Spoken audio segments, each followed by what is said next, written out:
Gimana? Sudah baik kan? Iya, Chan. Makasih. Bang Igun keluar tenda juga.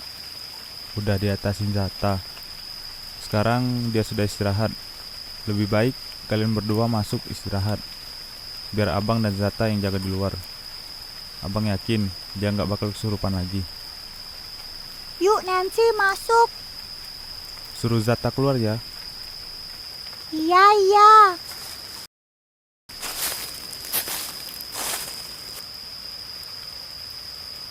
Ini habis hujan. Apa kamu yakin mau bikin api unggun? Tenang aja, kita bawa minyak tanah kok bang. Oh iya, abang lupa nanya kamu. Bawa tandu gak? Bawa bang. Berarti kita cuma punya 2.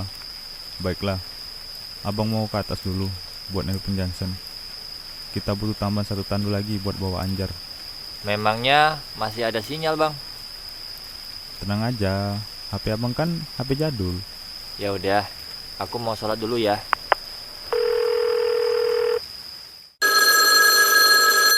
Halo bang, ada apa? Ya Jan, kamu lagi di mana sekarang? Lagi ngobrol nih di rumah abang sama Bang Arman, Nisa, dan Mbak Laksmi. Ya udah langsung aja. Abang mau ngerepotin kamu. Malam ini kamu berangkat ke Kerinci ya sama Arman.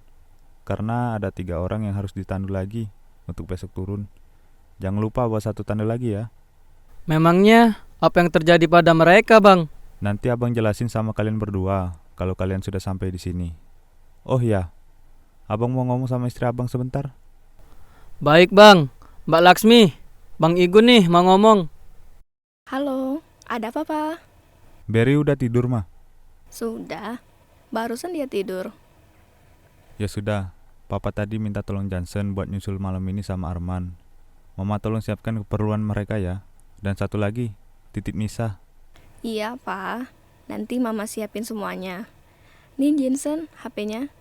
Iya bang, ada apa lagi? Jan, kamu sama Arman berangkat malam ini juga ya. Soalnya peralatan kalau ada yang kurang nanti disiapin sama istri abang. 1 lagi, bilang ke Jansen. Besok jemput orang tua Saprian dan yang lain ya. Jangan lupa jemput Nisa juga. Besok sore suruh mereka nunggu kita di gapura pintu masuk Gunung Kerinci dengan 3 mobil ambulans. Bisa dimengerti? Ngerti bang, tapi nyari mobil ambulans 1 aja di sini kan susah. Apalagi harus 3. Kamu kan bisa menghubungi beberapa rumah sakit di Padang. Pokoknya abang taunya ada 3 mobil ambulans ketika turun. Paham? Iya bang, paham. Bagus. Sampai ketemu besok pagi. Kenapa kamu keluar? Di dalam kan lebih baik. Bang Igun. Enggak bang, gue cuma belum bisa tidur aja. Nanti kalau kamu udah ngantuk, tidurnya sama kita aja. Abang sama Zata tidur di tenda yang akan dipasang Zata kalau Zata udah menyelesaikan ibadahnya. Oi, kenapa kamu menatap Zata seperti itu? Orang yang pakai baju anggota Tipanas itu orang yang aku hina tukang sayur dan minim pengalaman di gunung bang. Ingat nggak? Abang pernah cerita soal pendaki bernama Rizal Montana. Sehari sebelum kalian mendaki Gunung Kerinci. Orang yang sedang kamu lihat itu anak kandungnya. Namanya Zata. Anggota Tipanas kantor pusat yang lagi pulang kampung. Dia menjenguk ibunya yang sakit. Mungkin saat kamu menghinanya sebagai tukang sayur, ia sedang menggantikan ibunya menjaga warung. Sumpah, gue gak nyangka ini bisa terjadi. Yang penting kamu selamat. Gue minta maaf bang atas ucapan gue waktu itu. Gak minta maaf juga, udah dimaafin kok. Oh ya Zat, abang mau kasih tahu. Nisa, korban pertama yang selamat dari insiden ini sempat cerita. Waktu dia jatuh ke jurang, dia diselamatkan oleh seorang pendaki laki-laki memakai raincoat berwarna merah. Katanya, dalam keadaan setengah sadar, pendaki itu menggendongnya dan meletakkan tubuhnya di bawah pohon depan pintu masuk gerbang Gunung Kerinci. Lalu, apa pendaki itu sempat bicara sama Nisa?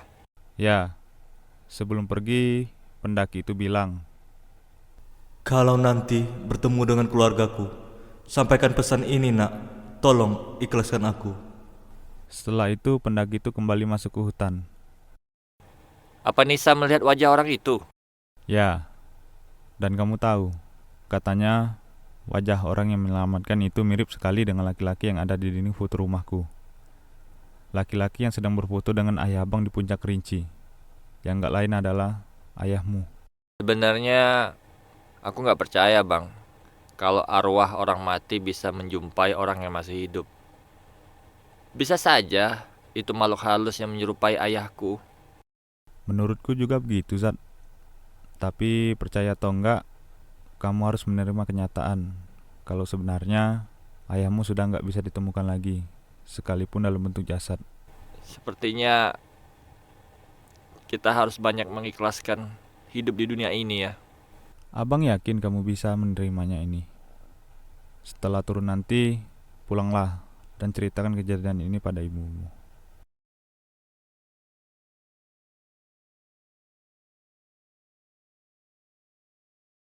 Ya bang, itulah yang harus aku lakukan karena ibu juga harus tahu akan hal ini.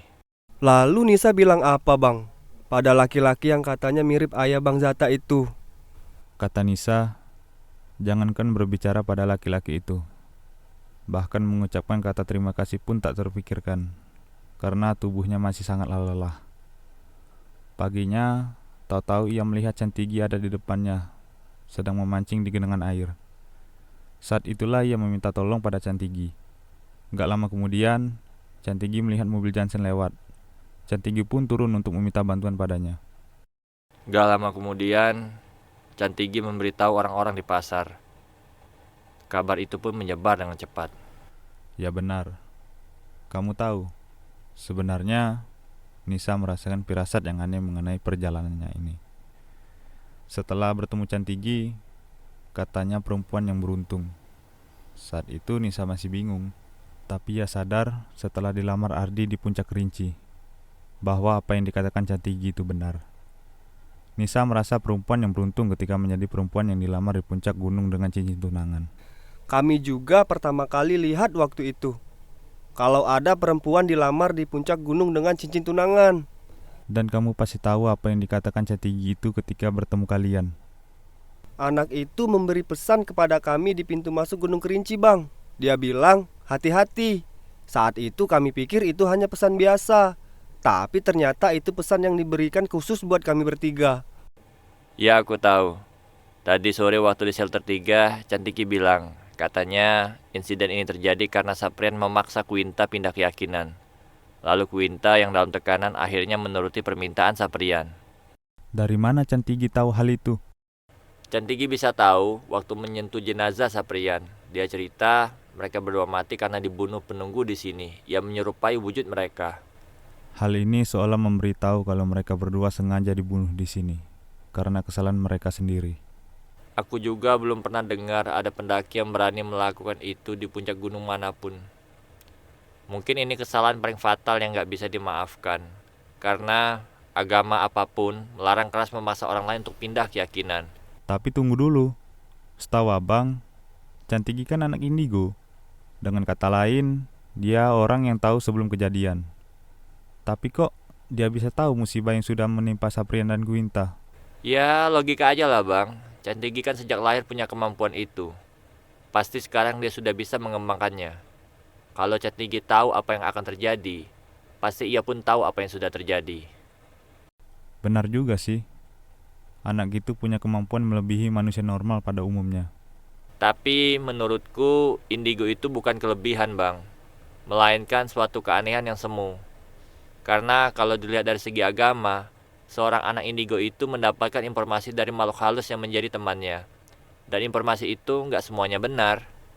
Jadi menurutmu, seorang anak indigo pun belum tentu bisa membaca masa depannya sendiri. Ya, sebagai bukti, 5 tahun yang lalu, Cantigi nggak tahu kalau ia dan kedua orang tuanya akan mengalami kecelakaan. Waktu itu mereka berada dalam satu mobil yang dikendarai oleh ayahnya Jansen dan Jansen.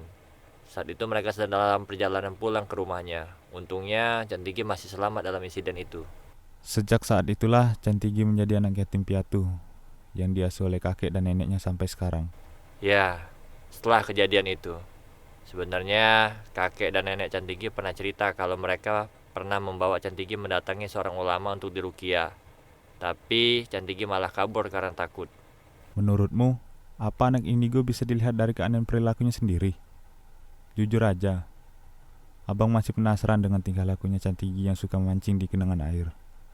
Ya, banyak orang menganggap Cantigi aneh karena suka memancing di genangan air.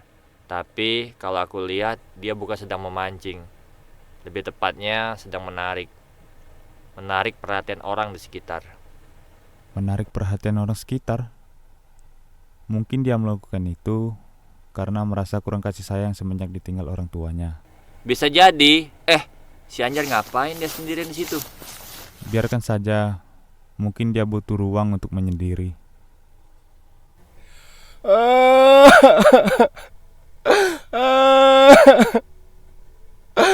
Sap!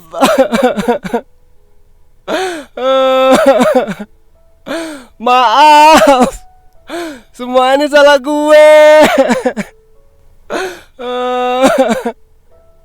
Saprian!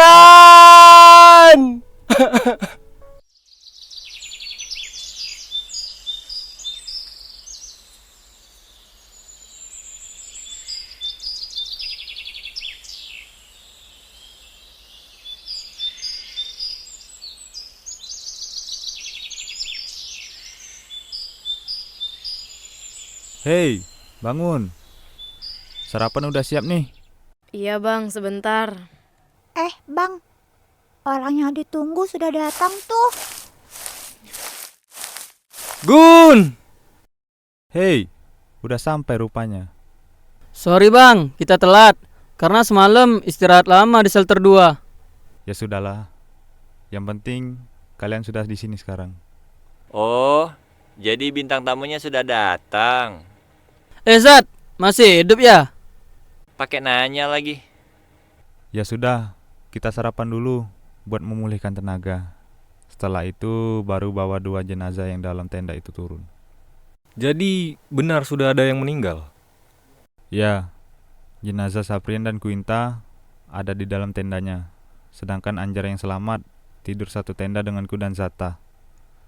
Bisa kamu jelaskan kejadian ini dari awal? Tentu, tapi sebaiknya sambil sarapan.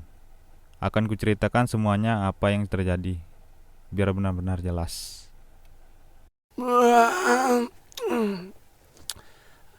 Ada apa sih berisik di luar? Kayaknya ada yang datang. Sejak kapan kamu di sini, Man? Sudah bangun rupanya. Makasih sudah mau datang menjemput. Sama-sama, sudah tugasku di. Jan, kamu bawa tandunya kan? Tenang aja bang, ada dalam keril. Ya udah, nanti aja bongkarnya. Yang penting kita sarapan dulu. Kalian berdua juga ikut makan ya. Soalnya sarapannya udah disiapin buat 7 orang. Oh ya Zat, coba kamu bangunkan Anjar ya. Bang Anjar bangun. Kita mau sarapan nih. Yuk. Gun, nanti siapa yang bawa alat pendakian mereka? Terpaksa ditinggal dulu lah. Besok aku akan suruh Jansen bentuk tim baru untuk membawa alat-alat mereka turun. Oh iya bang, komposisi tim kita buat turun gimana? Oh, soal itu sudah abang pikirkan. Nanti kita akan buat 3 kelompok. Abang dan Ardi akan menandu Anjar yang kakinya patah. Kamu sama Arman akan memandu jasadnya Saprian. Lalu Zata dan Nancy yang akan membawa jasad Quinta. Nah, kalau Cantigi, loh, mana Cantigi? Tadi kulihat tuh anak udah turun duluan, Bang. Turun? Harusnya dia sarapan dulu lah. Bang Igu nggak tahu aja tadi berapa banyak dia masukin logistik ke dalam kerilnya. Ya sudah, yang penting sarapan dulu lah. Setelah itu berdoa baru turun.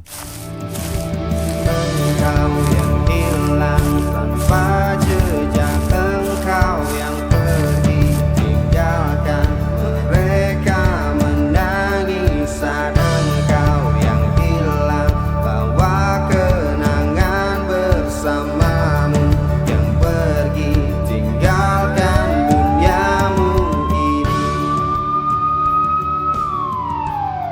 Saprian! Enggak mungkin ini terjadi. Sabrian!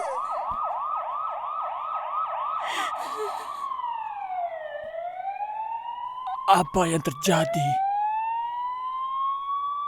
Apa yang sebenarnya terjadi?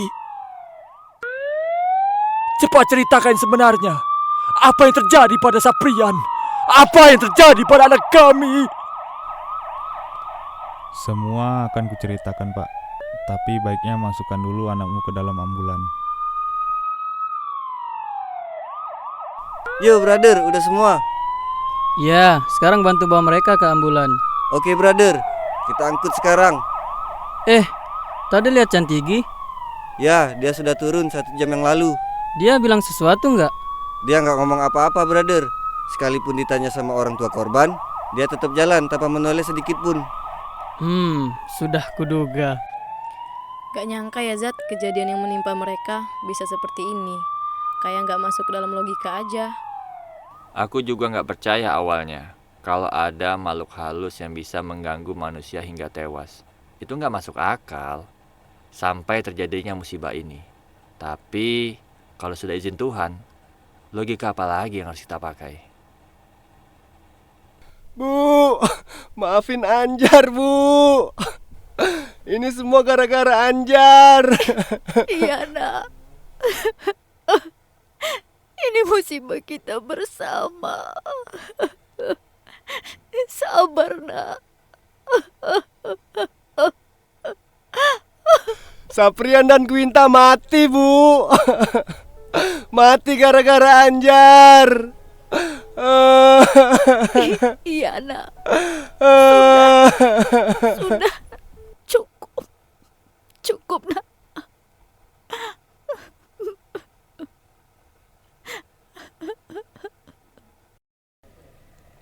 Sudah sehat, Bu? Laksmi, alhamdulillah sudah baikan sekarang. Syukurlah kalau sudah sehat. Senang dengarnya. Laksmi mau belanja apa? Seperti biasa, cuma belanja kebutuhan dapur. Tunggu ya, ibu siapkan dulu. Oh iya, Zata mana, Bu? Sudah pergi dari pagi jalan kaki. Katanya mau ke rumah kakek dan neneknya Cantigi buat minta izin mau ajak cucunya kerja di Jakarta. Oh gitu. Ya sudah, ini uangnya. Makasih ya, Bu. Sama-sama. Besok datang lagi ya.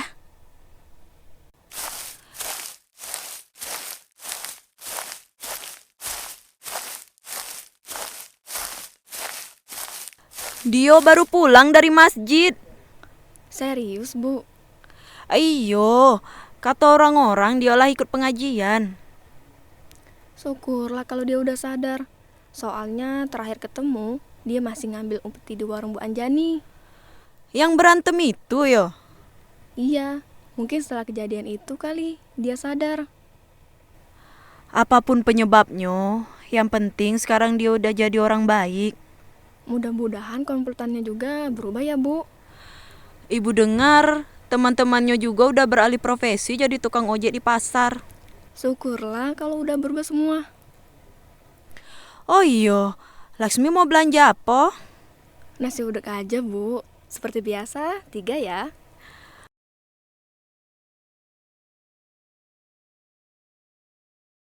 Bagaimana keadaan tamu dari Jakarta setelah kejadian kemarin? Hari ini rencananya mau pulang. Suamiku yang ngantar. Oh iya, Bu. Si Nengsi mana, Bu? Kok nggak kelihatan? Nggak tahu tuh. Sudah dari pagi dia pergi. Mungkin lagi ngumpul sama komunitas anak-anak motornya. Kalau yang itu, dari kapan dia di situ? Oh, Cantigi. Sebelum warung ini buka, anak itu sudah di situ. Hei Chan, ngapain di sini? Cari Nancy ya? Apa? Ya udah kalau nggak tahu Nancy di mana, aku pulang dulu ya. Siapa? Nancy di mana? Apa? Nancy. Banci.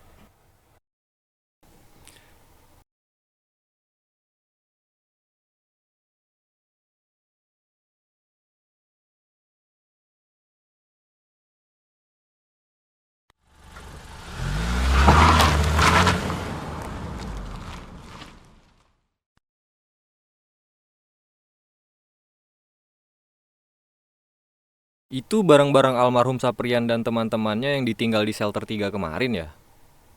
Syukurlah, barangnya udah bisa dibawa ya bang.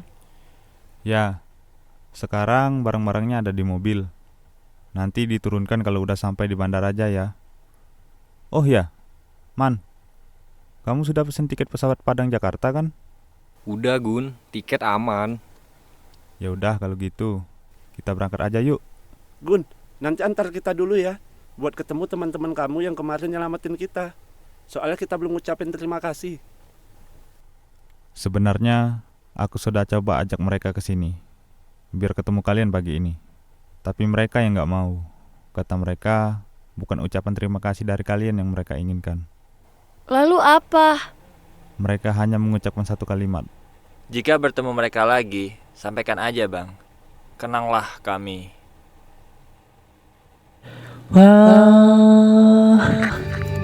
Kembali saat engkau mendaki bersama kekasih alami.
Itu Cantigi kan? Kalian mau ke sana? Percuma. Udah, yang penting kita turun dulu. Ya sudah, kalau kalian berdua mau turun, tapi jangan lama-lama ya.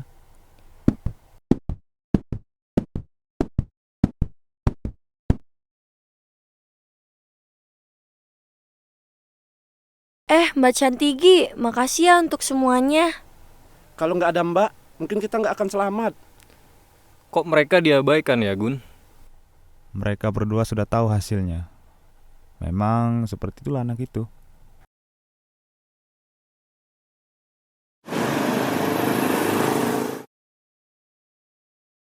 Mau pulang ya? Iya Mbak, hari ini kita pulang. Nisa, Ardi, ayo pulang. Ya sudah, kuiringi kalian sampai perbatasan desa ya. Ya sudah, yuk masuk mobil.